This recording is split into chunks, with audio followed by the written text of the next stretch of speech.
Hi guys! Welcome to another episode of Attorney Vlogger, Law for the Everyday Layman.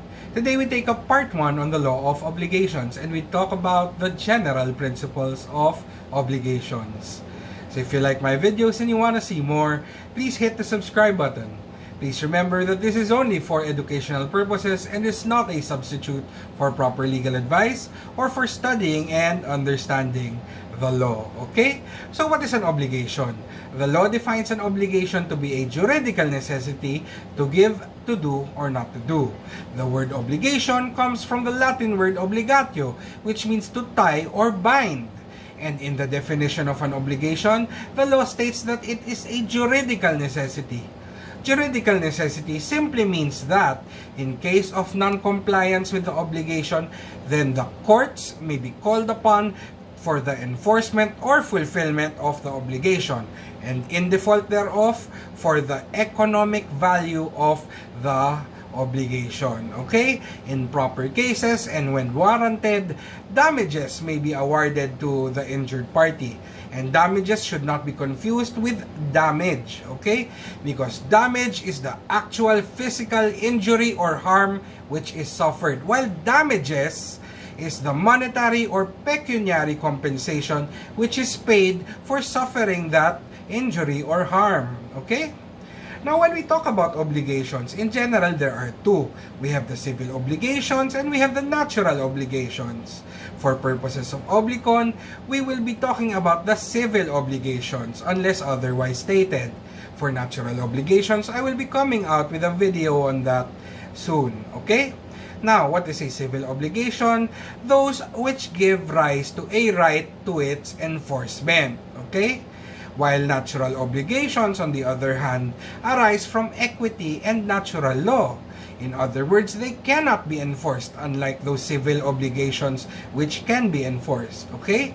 However, in case of natural obligations, in case a party receives something by virtue of a natural obligation, the law authorizes him to retain that thing or keep that thing in case it was voluntarily fulfilled or voluntarily performed by the debtor.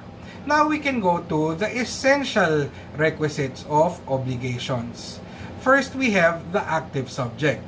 This is the creditor.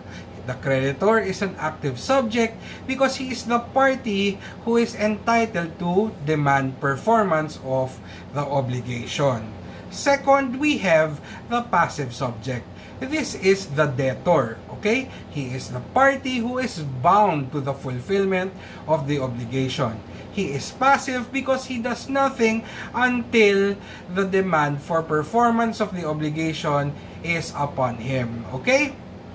Third requisite, we have the object or prestation. This is the subject matter of the obligation. In other words, it is the conduct required to be observed by the party concerned. In the definition of an obligation, we have there the prestation. It could be either to give, to do, or not to do. And finally, we have the fourth requisite, which is the juridical tie. This is the efficient cause which binds the parties together, okay? And these arise from the sources of obligations which we will be discussing in a bit, okay? Now, as to forms of obligations, all forms are valid unless required by law, such as in the case of contracts where certain contracts are required to be in a certain form, either for validity, enforceability, or public convenience. For a deeper discussion on the forms of contracts, please refer to my video, link in the description below. Okay? Now, there's a difference among obligations, rights, and wrongs. Okay? An obligation is an act which may be enforced under the law, while a right is the power to demand performance of a prestation. A wrong, on the other hand, or a legal wrong, is an act or an omission. Omission is simply a failure to perform an act, okay? Wrong is either an act or omission violating the right of another. Okay? So in other words, there must first be a right on the part of another, and second, there must be an obligation or a duty to respect that right and not violate it. And finally, there is an act or omission which violates that right belonging to another. Okay? Now, obligations may be either real or personal. When we talk about real obligations, the subject matter is a thing that is to be delivered. While in personal obligations, the subject matter is an act. In case the act is to do, then that is a positive personal obligation. And if it is an act not to do, then that is a negative personal obligation.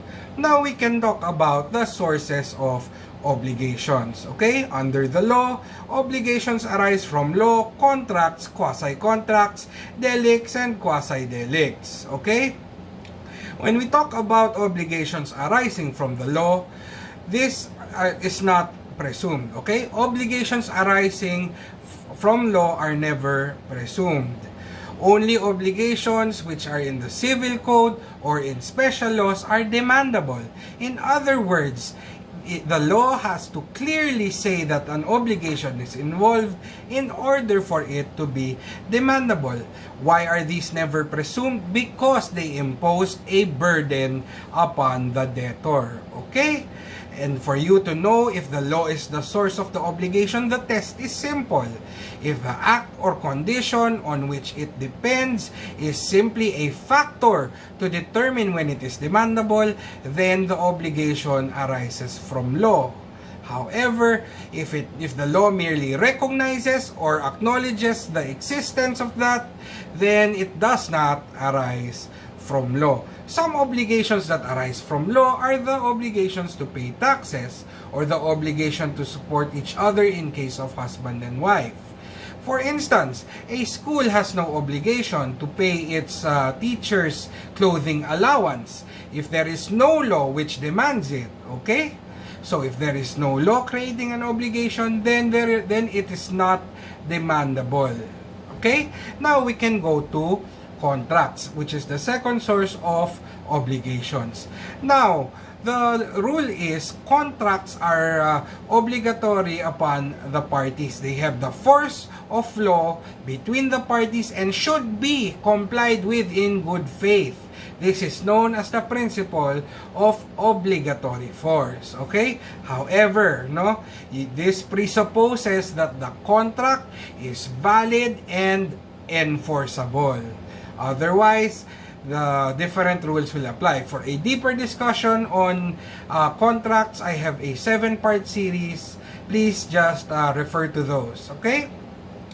Next, obligations may also arise from quasi-contracts. Now, this is the third source of obligations. And what are quasi-contracts? Okay?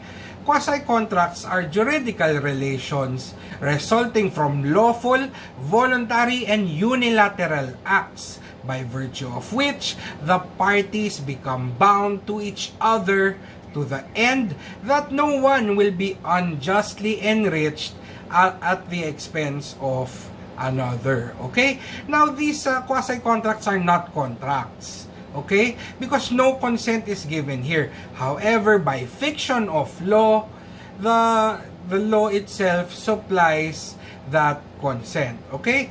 Now, in general, there are two kinds of quasi-contracts. Now, there are others, no? But let's just talk about the two most popular kinds of quasi-contracts. First, we have the negotiorium gestio, and the second is solutio in debiti. Okay? First, negotiorium gestio. What is this? This is the voluntary management of the property or affairs of another without the knowledge or consent of the latter. What's an example? Okay? Let's say, here, let's use Vegeta. Vegeta is away on vacation. Goku is his neighbor. Okay? While Vegeta is away, the house of Vegeta burns down. No, doesn't burn down. There's a fire near Vegeta's house. Okay? And Goku performs an act to prevent the fire from spreading to Vegeta's house while Vegeta is away. However, in performing acts to save Vegeta's house from burning down, Goku incurred some expenses. Okay? Now, when Vegeta comes back, Goku will be entitled to claim reimbursement for the expenses which he has incurred, even though Vegeta did not have knowledge of the fire, and even though Vegeta did not have knowledge that Goku performed acts to save his house, and even if Vegeta did not give his consent that Goku perform acts to save his house. Okay? This is the principle of negotiatum gestio, and there are also other forms, no? You can study that on your own. I just gave one example of the voluntary or inofficious management of the property or affairs of another without his knowledge or consent. Now we can go to the second most popular one, that of solutio in debiti. Okay? Solutio in debiti, to make it quick, is simply payment by mistake. But to define it properly, this is the juridical relation which is created when a thing is received with no right to demand it and it is unduly delivered through mistake. Okay? For instance, Goku pays PLDT his bill when the bill is not yet due.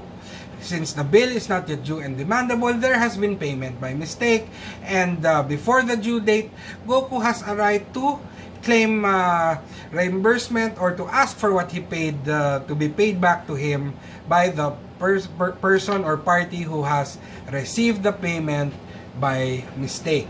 Okay? Now, we can move on to delicts. Delicts are simply criminal offenses, no? And obligations arise from criminal offenses because under Article 100 of the Revised Penal Code, which is our law on criminal offenses, no? Under Article 100 of the said code, no? Every person who is criminally liable is also civilly liable. In other words, the commission of a crime gives rise to civil liability. And what does this civil liability consist of? It can consist of either restitution, reparation, or indemnification. Okay? When we say restitution, to bring it back. When we say reparation, to repair. When we say indemnification, if we cannot return it, if we cannot repair it, we will just pay the value of the thing. Okay? So, again, every person criminally liable is also civilly liable. However, there are cases when even if a person is found not to be criminally liable, he may also be found to be civilly liable and made to pay damages. Why is this? Because the quantum of proof in criminal cases is different from civil cases. In criminal cases, the quantum of proof is proof beyond reasonable doubt. You must prove the guilt of the accused beyond reasonable doubt. However, the quantum of proof in civil cases for damages is lower, and the proof required there is only preponderance of evidence, meaning that the scales of justice being balanced, there is something which makes the other scale heavier. Okay? Now, between the criminal liability and the civil liability, even if the person is not found to be criminally guilty, he can still be found to be civilly liable to pay damages. And the final source of obligations would be the quasi-delicts. Okay? And what are quasi-delicts? These are acts or omissions, there being fault or negligence, caused by a person, okay, which causes damage to another or his person, his property, or his rights. And this obliges the person who caused damage to pay the injured party damages, okay? The requisites are as follows. First, there must be an act or omission. Second, there must be fault or negligence. Third, damage must have been caused. Fourth, there is a direct relation or a proximate cause. Okay? And what is approximate cause? It is that cause which in natural and continuous sequence, unbroken by any efficient intervening cause, produces the injury without which the result would not have occurred. This is from the case of Viuda de Bataclan versus Medina, okay? And the final requisite for a quasi-delict is that there be no pre-existing contractual relation. However, in some cases, such as Air France versus Carrascoso, the requirement of no pre-existing contractual relation was brushed aside, so to speak, no? In order to award damages because the act which was sued upon is also a tort. Okay? Quasi-delicts are also known as torts. Okay? So again, the sources of obligation are law, contracts, quasi-contracts, delicts, and quasi-delicts. Okay? So that's it for the general principles on obligations. Please wait for my next video, part 2, on the nature and effect of obligations. Okay? So I hope you have picked up a thing or two, and I hope to see you next time. Bye!